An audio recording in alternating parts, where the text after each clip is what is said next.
নমস্কার বন্ধুরা, আজকে আমি দেখাবো আপনাদেরকে বাগদা মাছের ঝোল।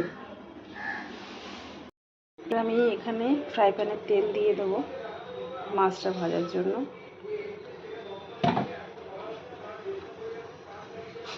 এখানে মাছের মধ্যে আমি নুন আর হলুদ দিয়ে দিয়েছি, দিয়ে ভালো করে মাখিয়ে নিচ্ছি।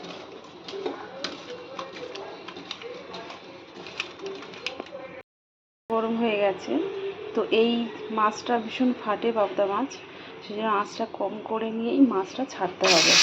আর মাছটা ছেড়ে ঢাকা দিয়ে দিতে হবে, তা নাহলে কিন্তু গায়ে ছিটে আসতে পারে।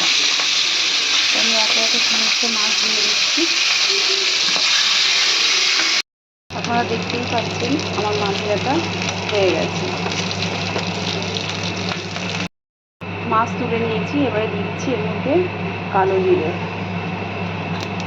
তারপরে এখানে যে আমি আলু বেগুনটা কেটে রেখেছিলাম সেটাকে তেলে দিয়ে দেবো।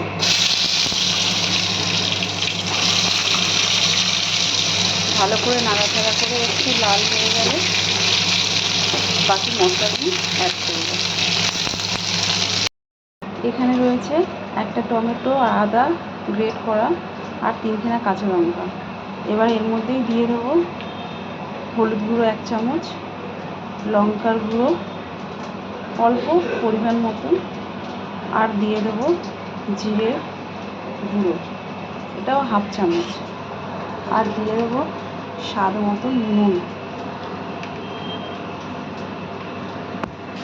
এখানে রেডি হয়ে গেছে আমার আলু বেগুনটা, হালকা ব্রাউন হয়ে গেছে। এর মধ্যে দিয়ে দেবো বাকি মশলাটা, দিয়ে ভালো করে এটাকে নাড়াচাড়া করতে হবে।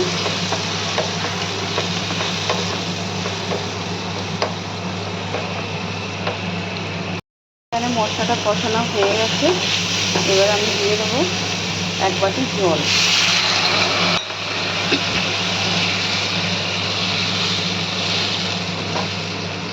এখানে ঝোলটা ভালো করে ফুটে গেছে, এবার আমি দিয়ে দেবো এক এক করে মাছগুলোকে।